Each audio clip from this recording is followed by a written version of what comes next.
Hi மக்களே! இந்த வீடியோல என்ன பார்க்க போறீங்க அப்படின்னா, போலோ இல்ல கல்ஃப் கல்ஃப் GTI இந்த கார பத்தி தான் பார்க்க போறோம். இப்போ பார்த்தீங்கன்னா, போலோவுக்கு பதிலா இப்ப நியூவா இந்தியன் மார்க்கெட்டுக்கு லான்ச் ஆயிருக்கு. அதுவும் வெறும் 250 கார்ஸ் மட்டும் தான் லான்ச் ஆயிருக்குது. இந்த கார் எதுக்காக லான்ச் பண்ணாங்க பார்த்தீங்கன்னா, போலோ லவர்ஸ்காண்டி அப்படின்னு நினைக்கிறீங்களா? அப்படிலாம் கிடையாதுங்க. போலோ லவர்ஸ்காண்டிலாம் இந்த காரை வந்து லான்ச் பண்ணல. அவங்களோட வோல்க்ஸ்வேகனோட இன்கம் அதாவது ப்ராஃபிட்டை வந்து அதிகப்படுத்துறதுக்காண்டி ஒரு நியூவாக ஏதாவது பண்ணணும் அப்படின்னு நினச்சி தான் இந்த காரை வந்து இவங்க லான்ச் பண்ணியிருக்காங்க. அதாவது எப்படி சொல்கிறதுனா, இப்போ எல்லா காம்படிட்டர் எல்லாருமே அவங்கவுங்களும் வந்து ஒரு ஸ்போர்ட்ஸ் என்லைன் அப்படின்னு சொல்லி ஜிடி என்லைனு ஸ்போர்ட்ஸு அப்படின்னு சொல்லி ஒரு செக்மெண்ட்டாக கொண்டு வர ஆரம்பிச்சிட்டாங்க. அப்படின்றப்ப வோல்க்ஸ்வேகனும் வந்து ஏதாவது பண்ணணுமே, காம்படிஷனாக இருக்கணுமே அப்படின்னு சொல்லி இதை வந்து பண்ணணும் அப்படின்னு சொல்லி இப்போ இவங்க 2 கார் லான்ச் பண்ணியிருக்காங்க. இதில் வந்து செகண்ட் தான் இந்த கல்ஃப் GTI. அந்த ஃபஸ்ட்டு கார் என்னன்னு தெரியுமா? அதாங்க இப்போ லான்ச் ஆனுச்சுல்ல, டைகன் ஆர்லைன். அதான் அந்த கார் தான். அப்போ அந்த காரை பற்றி அப்புறம் பார்க்கலாம். இப்போ நம்ம கல்ஃப் GT8ல வந்துருவோம்.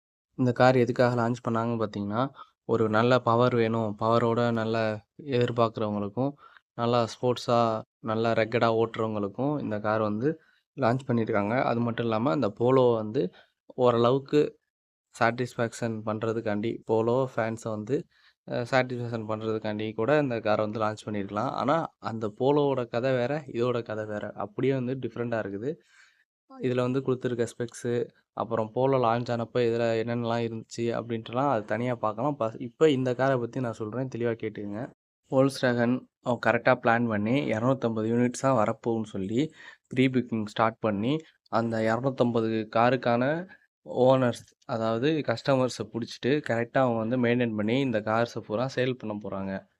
இதில் என்னென்ன கொடுத்துருக்காங்க அப்படின்னா, ஒரு ஃபுல் எல்இடி சிஸ்டம் தான் கொடுத்துருக்காங்க. ஃபுல்லாக வந்து எல்இடி சிஸ்டம் வந்து யூஸ் பண்ணியிருக்காங்க. அது மட்டும் இல்லாமல் இதில் வந்து கனெக்டட் டைல் லேம்ப்ஸு, அதுக்கப்புறமாட்டி ஃப்ரண்ட்லேயுமே கனெக்டட் லைட்டிங் தான் யூஸ் பண்ணியிருக்காங்க. Full and full LED. Tyre பார்த்தீங்கன்னா 19 இன்ச்சஸ் டயர் வந்து கொடுத்துருக்காங்க. அப்படியே டைகன் என்லைனில் வரக்கூடிய எல்லா ஃபீச்சர்ஸுமே இதுக்கும் கவர் ஆகுது. இது வந்து ஒரு சப் 4 மீட்டர் கார்னு சொல்கிறாங்க. ஆனால் இது வந்து சப் 4 மீட்டருக்கும் கூட தான் இருக்குது. இதில் இன்ஜின் பார்த்தீங்கன்னா 2 லிட்டர் டிஎஸ்ஐ இன்ஜின் கொடுத்துருக்காங்க. இதோட ஃபுல் பவர் பார்த்தீங்கன்னா 265 பிஹெச்பி பவரும் 370 என்எம் டார்க்கும் ப்ரொடியூஸ் பண்ணுது. இதோட 0.100 வந்து வெறும் 5.9 செகண்ட்ஸில் இது வந்து கிராஸ் பண்ணுது. இதோட ஃபுல் டாப் ஸ்பீடு பார்த்தீங்கன்னா, ரியல் டாப் ஸ்பீடு எவ்வளோன்னு பார்த்தீங்கன்னா, டெஸ்ட் ட்ரைவ் பண்ணியிருக்காங்க. அதில் உள்ளது தான் இந்த இமேஜு. இது பார்த்தீங்கன்னா 267 km/h வந்து இது வந்து போயிருக்கு. இது இன்னும் கூட புஷ் பண்ணி போகலாம். இன்னும் கூட போக வாய்ப்பு இருக்குது. அதை விடுங்க.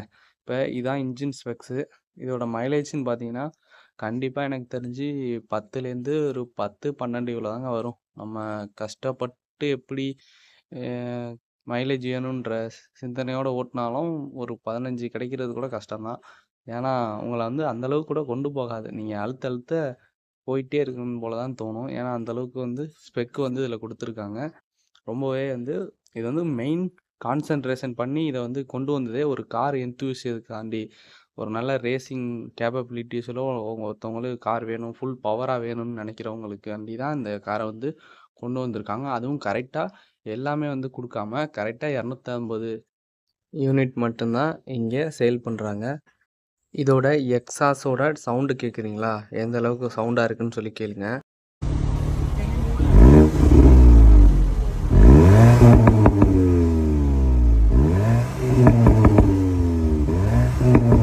கேட்டிங்களா? எவ்வளோ லவுடாக இருக்குன்னு பார்த்தீங்களா? கடைசியாக இதோட ப்ரைஸை பற்றி பார்க்கலாம். அதாவது இதோட எக்ஸோரூம் ப்ரைஸே 50 லேக்ஸுக்கு மேலே போயிடுச்சு. இந்த 50 to 60 லேக்ஸ் பட்ஜெட்டில் நிறையா ப்ரீமியம் கார்ஸு, அது மட்டும் இல்லாமல் லக்ஸுரி கார்ஸ் எல்லாம் இருக்குது. உங்களோட தேவைக்கு என்ன கார் வேணுன்றதை நீங்கள் தான் வந்து கண்டுபிடிக்கணும். நாங்கள் வந்து ஸ்பெக்ஸை மட்டும்தான் சொல்ல முடியும். நானும் அந்தளவுக்கு நிறையா சொல்லலை. ஏன்னா நிறையா விஷயங்கள் வந்து உங்களுக்கே தெரிஞ்சிருக்கும் இந்த காரை பற்றி. சரி, அதெல்லாம் விடுங்க.